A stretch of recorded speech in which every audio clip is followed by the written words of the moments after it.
Well, hello and welcome back. It's so nice to have you. Today I want to talk about Roseville. I'm very excited. There's a lot of Roseville on the market, and it's very approachable in so many ways, especially for new collectors. I hope to get you interested. Um, Brian talked to me about how it might be nice to get the pottery in the picture a lot better for you so you could enjoy it. So I have devised a way to do that for you. Well, I talked to you a little bit about Roseville Pottery. So I'm going to turn this around to three of my pieces. I think they represent, at least out of what I have, fairly well. I have Imperial One textured for you, 1916. I have a beautiful red piece from the Laurel line, 1934.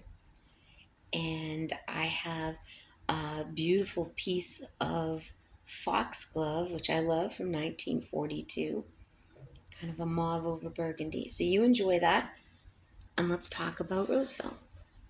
So Roseville was originally opened up in 1890 by a man named J.F. Weaver. And him and some hand-picked people who ran this bought out J.B. Owen's Midland Pottery and were producing mostly stoneware and utilitarian ware in Roseville. However, by 1898, they built a pottery in Zanesville, Ohio, and by 1910, all of the pottery was made in Zanesville. They didn't decide to start making art pottery until 1900, and when they did, it was all made in Zanesville. And they had to have it a name. They gave it a name. It was called Rosane or Rosane Ware. And that was their version, a combination of Roseville and Zanesville for Rosane Ware. Now, Rosane Ware has a round mark and is on the bottom if you find it. Those are very, very early pieces. They're highly valuable and collectible and beautiful. Take time to look at them. Later on, we got into some of the extraordinary artistic pieces. For instance, in 1900, we had Rosane by 1904, very famous man named Frederick Hurton Reed, famous in art, American pottery history. Came over from Weller Pottery, another brand I bet you know. And he designed for Roseville their Della Robbia and Olympic lines, and those are also stunningly beautiful. And he has his hand, Mr. Hurton Reed does across the board in many different potteries. Fun to look. He was replaced by his brother Harry in 1917. Frank Farrell took over as the art director, and he produced the famous pine cone line. And he was responsible for a lot of the botanicals that came out. In 1931, they changed the name to the Roseville Pottery Incorporated, and they ran until 1958.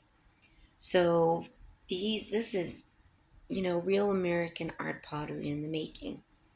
So let's take a little look at what I have and see if you can enjoy it. So this is an enormous 12-inch jardiniere in the imperial textured, and it is really lots of multicolor, like a cream tan and green and brown, lots of earth tones. You can feel the texture. I love this shamrock. I feel like she's a shamrock. Everybody's got an opinion, right? And 1916, absolutely beautiful. She actually comes with her pedestal that you can sit her on, so I have the full collection. If you find that you love Roseville, some of those full pedestal and jardiniere sets are very collectible, and they come in many different lines and colors. You can find them all over the internet if you take a look, or maybe you come across one in your favorite antique store, or maybe in somebody's yard sale. Absolutely wonderful. 1916. So we have a good, fairly early start period here for art pottery. and it's one of my favorites. So we'll go, let's step up to 1934. We have the Laurel line. Now we can pick this up. Let's pick this up and learn a little bit about it. So this is and stepping into the out of the arts and crafts period into the Art Deco period of design. We have those beautiful, I like to call them, like champion trophy handles, the long lines from that influence, absolutely beautiful, as well as that the gorgeous botanicals on it. This is also highly textured, super beautiful. Let's take a look at the back for you. There we go. She's beautiful. And the lip and the top, I keep stuff stuffed in it. I have the receipt. And on the bottom, now for this 1934 piece, there's no Roseville incision. I don't see any. There's a small mark, but there are, in some of these cases, these beautiful foil stickers on the back. You can see them. And it says Roseville Pottery, and it has a small R and a V at the bottom. And this is also a fabulous identifier. Sometimes they don't exist at all. Sometimes there's just a piece of them, and sometimes they're fully there intact. So we have the Laurel line. And last but not least, we have a beautiful piece of foxglove. And there's a lot of botanicals in this time period that you can find that once again can be picked up for you so that you can start your collection and easily identifiable. So we have this beautiful piece of foxglove, right? And so maybe you saw something like this in your favorite place and you picked it up. And we're always going to be looking at the bottom. And on the bottom, it says Roseville. It's Roseville, USA, which we just learned was adopted in 1918. So at least you know your piece was made after that period. And um, here's another helpful thing for you that can help you both date and identify as well. You tell the line, find the line, you get the date, you turn it over, you get the mold. So in this case, we have 162.8.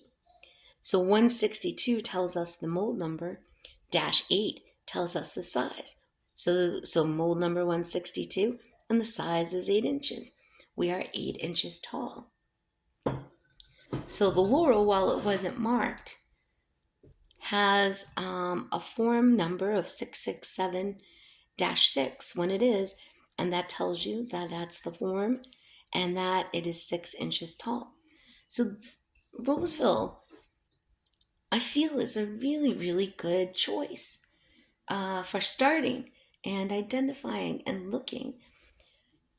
Easily identifiable. Many of the pieces are really good starter pieces. You could own a beautiful piece of American history for that was 70, 80, 90 years old at a good price that are really beautiful. And maybe even find your own favorite flowers and lines and colors. So welcome to Roseville. It's nice to have you. Now, I very much would like for you to like me, press the like button, please, and follow me, and let's do more of this together. Thank you.